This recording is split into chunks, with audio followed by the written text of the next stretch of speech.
Naungana na wenzangu waliopongeza sana serikali juu ya kukamilisha ulipaji wa fidia katika mradi mkubwa wa Mchuchuma na Liganga, na kwamba mazungumzo ya awali yamekwisha kufanyika na kuna makubaliano ambayo tayari kama mgawanyo wa hisa na muundo wa uwekezaji, lakini kiwango cha mtaji, lakini na muda wa uwekezaji. Sasa Mheshimiwa Naibu Spika, changamoto ya hapa tu ni moja, kwamba waziri ametuletea blank, amesema tu maneno, hajatueleza huo mgawanyo wa hisa utakuwaje, lakini viwango vya mtaji kinachotakiwa kitakuwaje, na muundo wa uwekezaji utakuwaje, na muda wa uwekezaji utakuwaje. Kwa sababu kwa mujibu wa The Natural Waste and Resources Permanent Sovereignty Act number 5 of 2017 na Tate Act ya mwaka 2015 zinakataza majadiliano ya asili katika miradi ya uziduaji. Kwa hiyo haya mambo yanatakiwa kuweka wazi ili wote tuende kwa pamoja, hasa katika mradi mkubwa kama huu ambao tulitegemea kwa muda mrefu katika taifa letu. Mheshimiwa Naibu Spika, najaribu kuangalia mwenendo wa biashara na uwekezaji nchini tunavyoenda.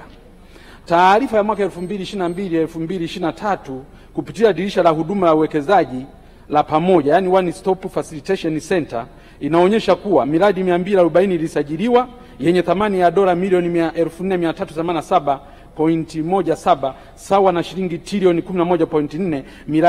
Miradi 94 ni ya wageni, miradi 89 ilikuwa ni ya Watanzania na 57 ya wabia. Kwa hiyo wageni walikuwa wanaongoza katika miradi iliyowekezwa katika kipindi hicho. Lakini mwaka 2023-2024 inaonyesha miradi ya maombi kwenye tume ya kugawa ardhi kwa ajili ya uwekezaji yalikuwa maombi 191, ambao kati ya maombi hayo 130 sawa na 68% yalikuwa ni kampuni za wageni, na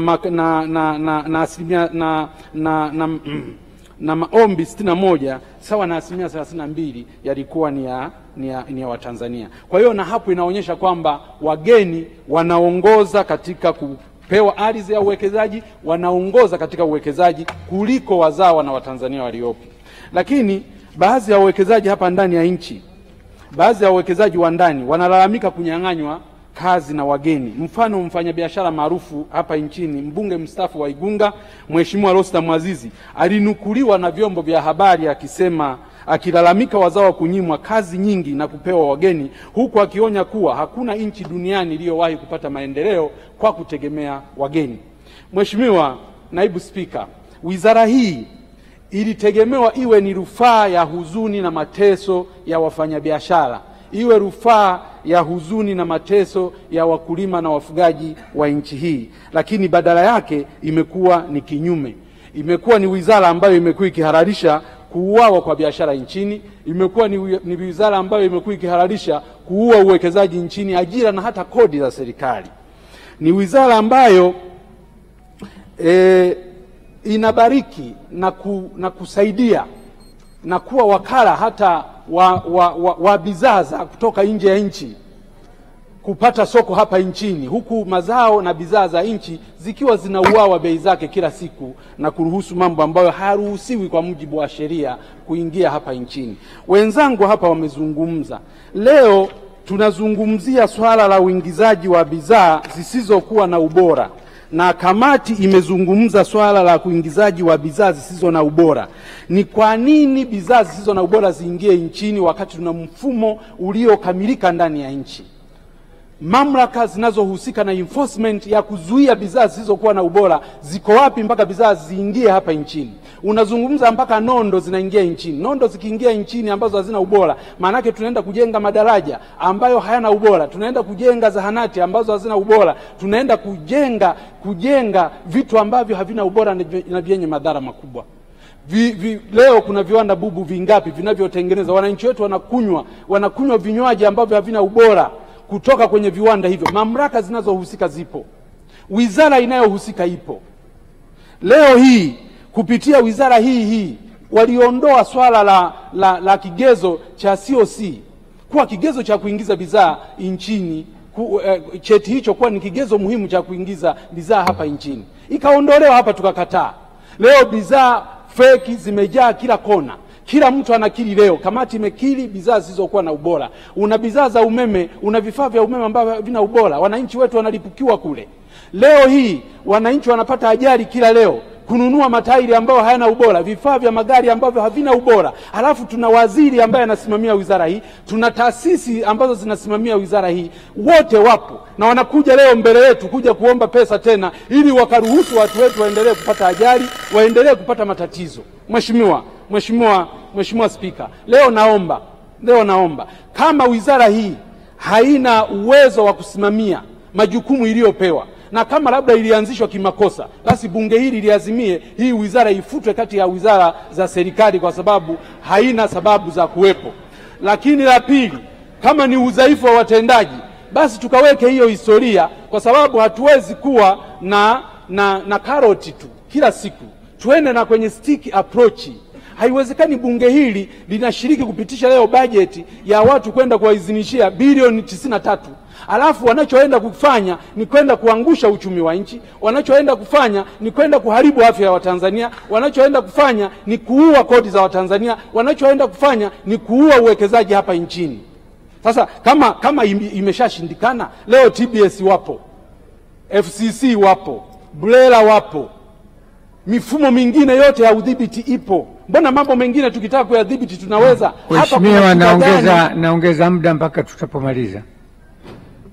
Hapa kunakuwa na changamoto gani ambayo inatufanya tushindwe kusimamia? Na kama mtu anashindwa kusimamia, sheria zinampa uwezo wa kusimamia, ameshindwa kusimamia, kuna mambo mawili. Moja, ni dhaifu katika usimamizi, ni mdhaifu katika usimamizi. Lakini jambo la pili, kama sio mdhaifu kwenye usimamizi, maana yake biashara zinazofanyika za ovyo ni za kwake, au anaubia na hao watu ambao wanazifanya biashara hizo. Na Mheshimiwa Spika, kwa jambo hili lilivyo nyeti, ambalo linagusa afya za Watanzania, ambalo linagusa uchumi wa Watanzania, ambalo linagusa kodi ya Watanzania, na hatuwezi kukutana hapa kila siku tena kuzungumza hayo.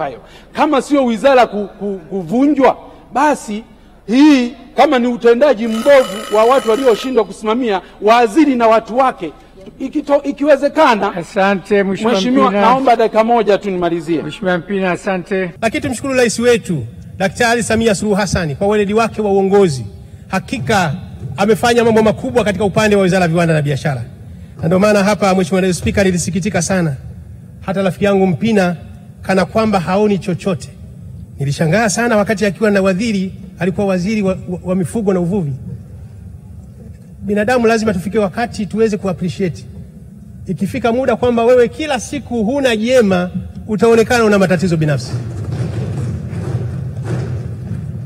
Kama serikali hii chochote kinachofanya unaonekana huna jema, hata kuappreciate chochote, inawezekana utakuwa na matatizo binafsi. Na huyu mtani wangu niseme, una staili nyingi, lakini kwa kweli mimi kwa binafsi ni kijana mwenzako. Una kila sababu serikali inapofanya kuappreciate hata kwa minimum. Mheshimiwa Naibu Spika, nchi yetu leo hii imeonyesha mfano. Katika kwa mfano miaka mingi kihistoria, nchi yetu ilikuwa inaagiza mabati kiwango kikubwa. Kiwanda cha Alaf peke yake ndio kiwanda cha historia kinatengeneza mabati hapa nchini. Mheshimiwa Naibu Spika, demand ya mabati ya rangi nchini mwetu ni tani 130,000.